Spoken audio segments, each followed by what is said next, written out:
Pro-European groups will be out in force on Saturday for a so-called National Day of Action, with hundreds of events taking place across the country.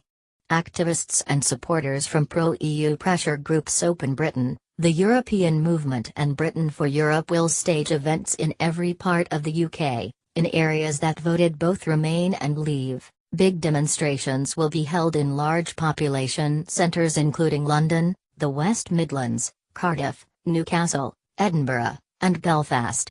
In addition, there will be more than 350 smaller events taking place up and down the UK, from Aberdeen in the north of Scotland, to Falmouth in Cornwall. Getting a similar pro-Europe demonstration last year. Organisers are hoping thousands of activists and supporters will be taking part, and are proposed to hand out 500,000 leaflets. In addition, more than 100 street stalls will be set up in towns and cities across Britain, both in areas which voted Remain and those which voted to Leave. Campaigners will then launch a new People's Vote campaign off the back of the event, calling for the British people to get a fresh vote on the Brexit deal before we quit the EU. Pro-EU MPs including Labour's Chuka Umunna and Toriana Soubry will be among those addressing the London event. Get Labour MP Chuka Umunna and Toriana Soubry will address the London event. We can speak with one, unified, voice because we know that together we are stronger.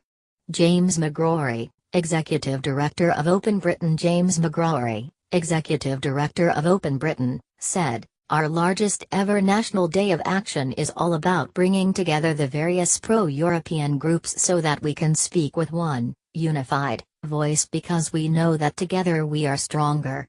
James McCleary, Campaign Director of European Movement UK, added, "The pro-European movement is gaining in strength and momentum and that progress will be reflected this weekend with a huge demonstration of grassroots power in favour of a people's vote on the Brexit deal." And Anne Wayman, Vice Chairwoman of Britain for Europe, said, "We may come from different political parties, different traditions and different groups, but we are united by our desire for the people to have their say on the Brexit deal and we are determined to make sure their voice is heard loud and clear."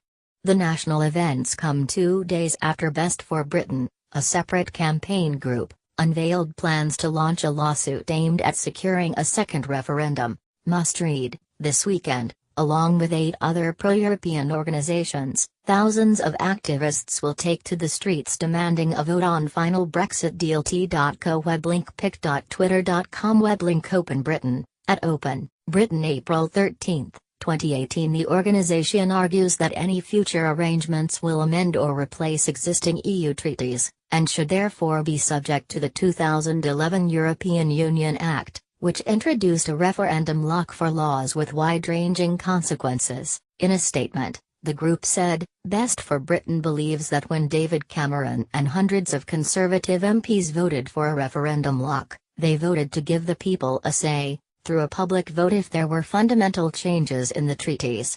Leaving the EU will be the most significant treaty change yet, and transition arrangements are likely to mean a big transfer of powers to Brussels." Best for Britain's CEO Eloise Todd added, "This case is simply about having the right for people to make sure their voice matters on the biggest change in our country's direction since the Second World War."